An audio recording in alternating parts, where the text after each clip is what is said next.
हेल' लोगोफोर बे समाव नोंथांमोनजों मोनसे गोनां बाथ्रा लानानै सावरायनो नागिरदों दा बाहाय नोंथांमोना नुगोन जे जोंनि बर'फोरनि गेजेराव दासिम गोबांथार माखासे लाइमोनफोरनि नाजानायाव ससियेल मिडियानि थ्रुयै मा होनो बेखौ पर्टेल निउस चेनेलफोर ओंखारबोबाय बर'फोरनियाव बेनि थाखाय जोबोद मोजांनि बाथ्रा दा बेनिफ्राय नाथाय दुखुनि बाथ्राया बेसो दासिमबो जोंनाव माने मोनसे बिटिसि बा खुंथाय थासेयावबो गोबाव 15 बोसोर थांनायनि उनावहायबो मोनसे सेटेलाइटनि चेनेल एबा जोंनाव टिभि चेनेलनि मोनसेबो निउस चेनेलफोर गैया। बेनिफ्राय आरोबाव मोनसे जादों दा जोंना बिटिआर गोदान सरकार दङ दा बिनि सायाव जोङो माबायदि मावलाङो बेखौ जों नुनो मोनगोन दा बे आलादा बाथ्रा।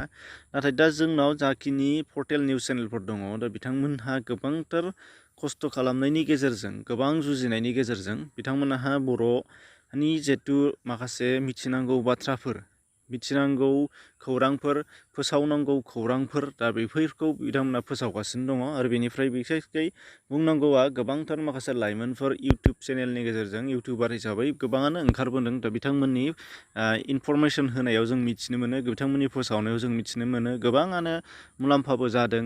दा बेनिफ्राय बुंनो गोनाङा बेसो नोंथांमोनहा नुनो मोननाय जागोन मोनफ्रोमबो निउस चेनेलनि मोनफ्रोमबो निउसावनो नुगोन नोंथांमोनहानो बर'फोरनिफ्राय माने मेक्सिमाम कमेन्टर बिथांमोनहा नेगेटिभ माइन्डेड माने उल्था गोजा जे निउस चेनेलनि जिहेतु खामानि मावग्राफोर बिथांमोन रिपर्टारफोरानो जा एबा इडिटरानो जा एबा अथरानो जा बिथांमोनखौ एकदम माने खोनासंथावै राव बायदिसिनाफोरजों रायनाय मालाबाबो माने मोजां बाथ्राजों बुङै जों नुगासिनो दङ।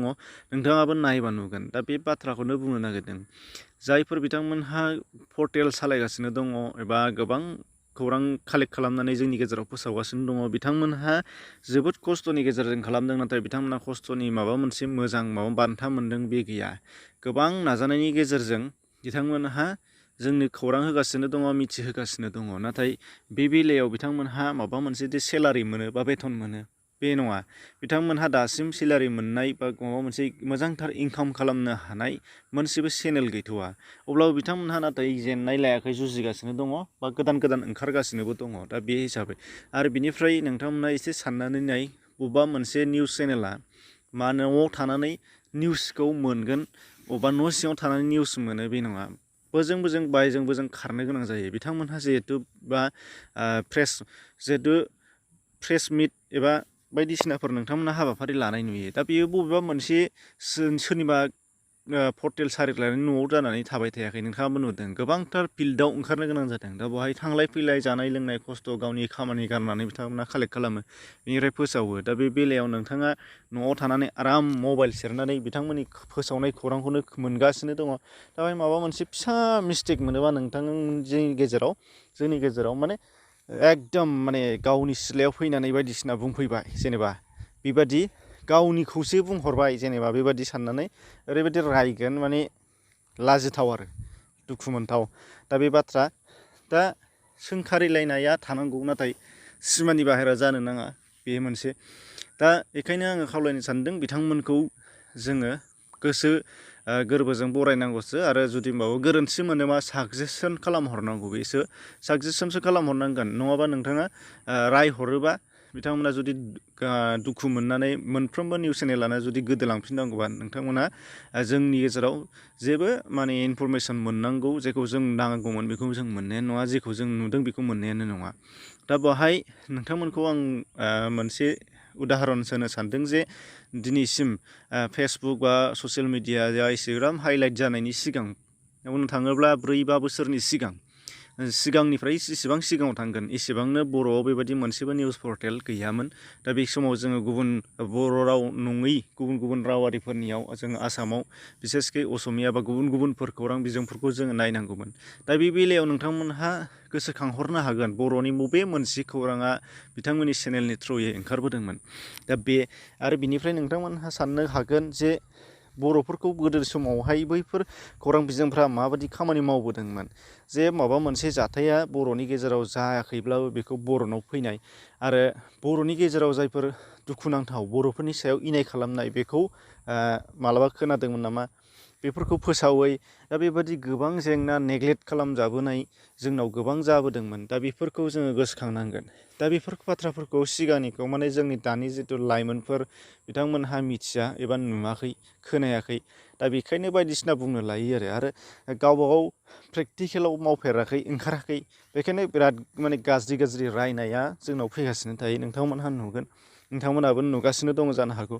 दा बेखायनो खावलायनांगौसो, जुदि गोरोन्थिया बयनाबो जायो, आथिं थोंब्रै जुनारानो गालिना गोलैयो होननाय बाथ्रा फंसे दङ, नोंथांमोनहा गोसोआव ला। बे हिसाबैनो गोरोन्थिया जागोन मायावबा नङा मायावबा। दा बेखौ सुद्रायनानै होनांगौ बा फोरमायनानै होनांगौबा जोंसो आसि थुनानै खिन्थानांगोन। रायनाय गाज्रि एकदम जाखौ मा होनो बुंथावा गाज्रि सोदोब बेफोरखौ लानानैथ' रायनो नाङा। दा नोंनि जिथु रायनाय बेयो नोंनि न'आवल' रायनाय नङा, सोरखौबा मोखां रायनाय नङा, बियो ससियेल मिडियायावसो रायदों, गोबाङानो नुगोन। दा बेखायनो जायहा बुंजागोन बेहाबो लाजिनांगोन, बेहाबोथ' फिल्ड दं, बेहाबोथ' मानसि, बेहाबोथ' जाथि खुरमा थागोन, बेहाबो बाय बाहागि थागोन, बेहाबो न'खर फेमिलि थागोन। दा बिथांमोनखौ जुदि रायोबा बयबो नुयोबा बिनि फेमिलि बिनि न'खर बेखौथ' इनसाल्ट खालामगोन।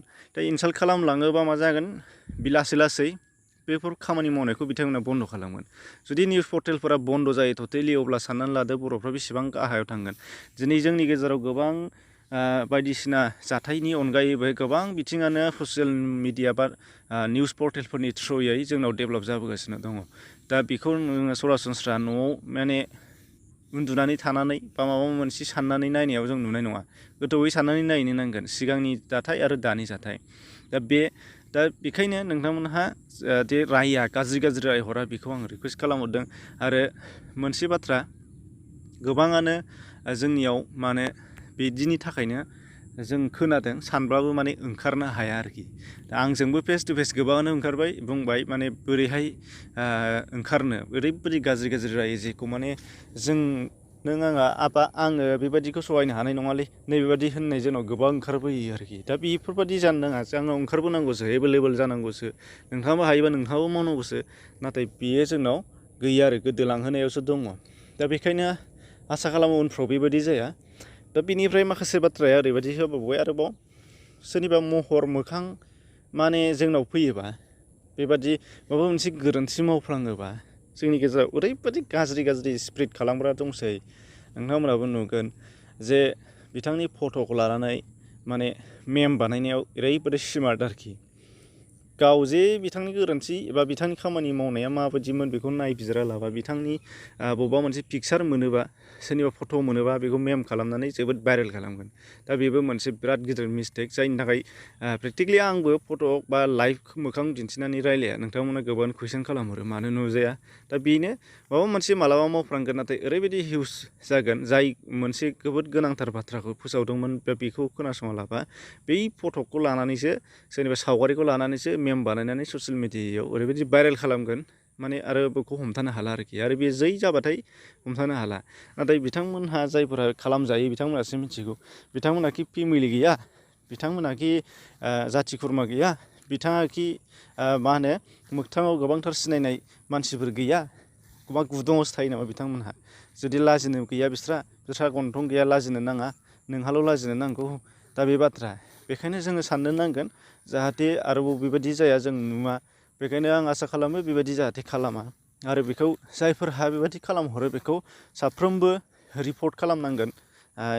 निउस चेनेल बा नोंथांमोनहा इउटुबाव बा इउटुबारानो जा मायानो जा, बेखौ रिपर्ट खालामनांगोन जाहाथे बियो टटेलि ब्लक जागोन। दा बेखायनो आसा खालामो बेबायदि जाहाथे ओंखारबाय थाया जोंनि गेजेराव, बेखौ जों नों आंहा बुंनांगोन। आरो बयजोंबो बुंजायोबासो बे लासै खमायलांगोन आरो जोबहैगोन। दा बेखौनो नोंथांमोननि सिगाङाव बुंनो लानाय जादोंमोन। आरो आंबो बेखौनो बुंहरखायो, आंनियावबो गोबाङानो बुंहरो, नाथाय आङो माखासे कमेन्टफोरखौ रिप्लाइ होयो, नायनानै थायो माखासे गाज्रि रायनायनि थाखायनो गोबां नायियाबो जालांगासिनो दं आंनियाव। आरो जायफ्रा गाज्रि बेसिसकै माने मोनफ्रोमबो भिडिअ'आवनो गाज्रि, सासे मानसियानो जुदि गाज्रि कमेन्ट होनानै आइडेन्टिफाइ खालामजाबाय आंजों, बा गुबुनफोराबो बेबायदि खालामनो नांगोन जे बिथांखौ रिपर्ट खालामनो नांगोन। आरो चेनेलनिफ्राय मोनफ्रोमखौबो बेखौ बयकट खालामनानै दोननो हानायनि सुबिदा दङ। बेखौथ' आंबो खालामो। दा बेखायनो नोंथांमोनखौबो खावलायदों जाहाथे गोरोन्थि मोनोबा साजेसन खालामहरो, नाथाय गाज्रि बुंनायनिफ्राय जाहाथे जानगाराव थायो। एसेनोसै, गोजोन्थों।